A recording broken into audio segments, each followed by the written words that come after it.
Bird flu emergency in California. Yes.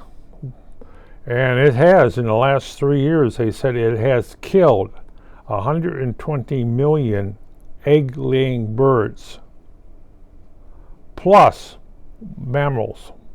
Plus, now it's crossing over and affecting humans.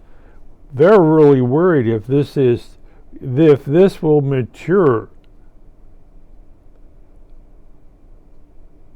and become spreadable between humans.